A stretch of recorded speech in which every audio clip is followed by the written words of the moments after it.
Después de que se conociera ayer en horas de la tarde el fallo del Tribunal Administrativo de Cundinamarca a favor de la tutela interpuesta por el ciudadano José Gotardo Pérez, quien tuteló su derecho al voto a favor de Gustavo Petro, destituido por el Procurador General de la Nación, algunos medios comenzaron a hablar de una supuesta inhabilidad en la que habría incurrido el magistrado José María Armenta.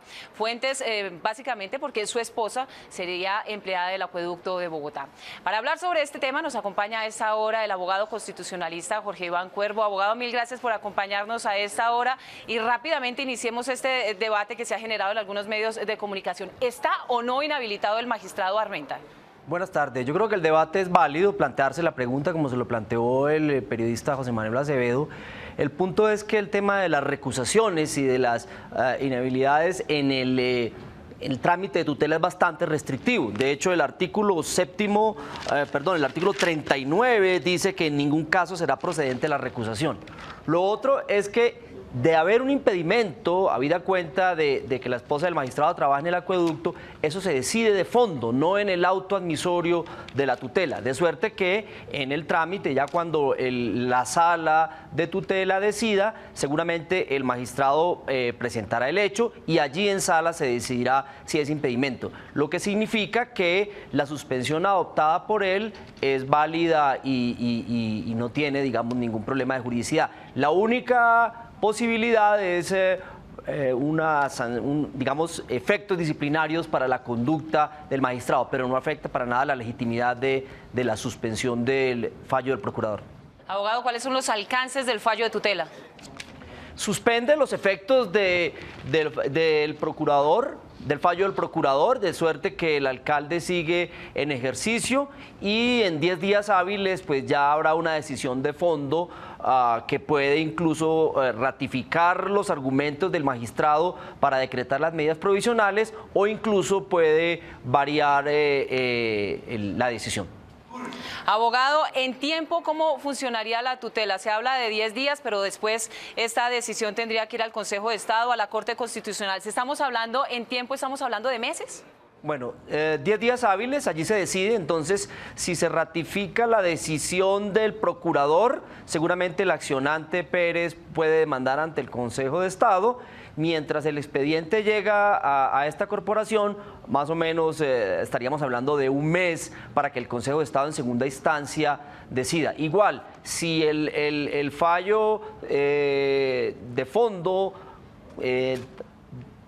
digamos, tumba el fallo del procurador, entonces la Procuraduría como sujeto procesal puede apelar y también tomaría cerca de un mes en el Consejo de Estado como segunda instancia. Luego vendría la posibilidad de que la Corte Constitucional seleccione esa tutela, es decir, no es una instancia adicional. La Corte puede o no puede seleccionarla, supongamos que lo hace. Si lo hace, pues en los términos de la Corte estaríamos hablando de unos 4 a 6 meses en los que la Corte Constitucional tendría que fallar el tema. Si la Corte Constitucional no selecciona la tutela, entonces se ratifica la decisión que se adopte en segunda instancia en el Consejo de Estado. Abogado, ¿qué opinión le merece o qué información tiene usted? Hace pocos minutos aquí en Noticias Capital, el abogado Calderón España aseguró que la ley 1551 de junio del 2012 del régimen municipal dejaría sin piso jurídico la decisión de la Procuraduría frente a la destitución del alcalde Gustavo Petro.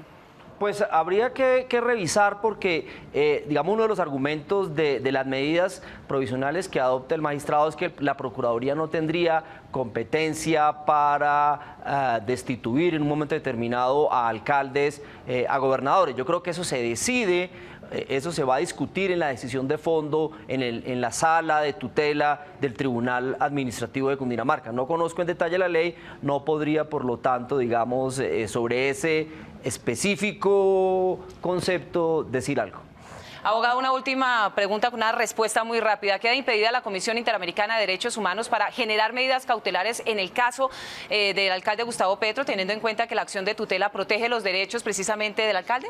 No impedida, pero la Comisión Interamericana de Derechos Humanos, como mecanismo subsidiario, seguramente valorará que los mecanismos de jurisdicción interna están operando y, por lo tanto, sería razonable que esperara que estos trámites hicieran, digamos, avanzaran en la medida en que no ven necesaria una intervención porque los derechos están siendo protegidos mediante los mecanismos de jurisdicción interna. Entonces seguramente puede razonablemente aplazar su decisión a la espera de cómo se resuelven todos estos mecanismos internos.